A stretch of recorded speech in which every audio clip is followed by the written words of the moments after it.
And welcome back to our channel. So today in this video we are going to discuss about how to share screen on Facebook Live mobile. So without wasting much of our time, let's get straight into the video.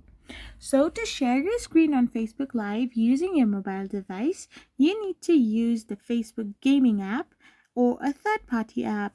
Since the official Facebook app does not support screen sharing directly during live streams.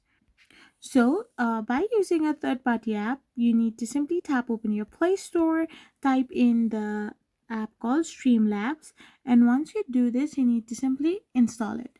Once you have installed it, you need to simply log in with your Facebook and tap on the Go Live button.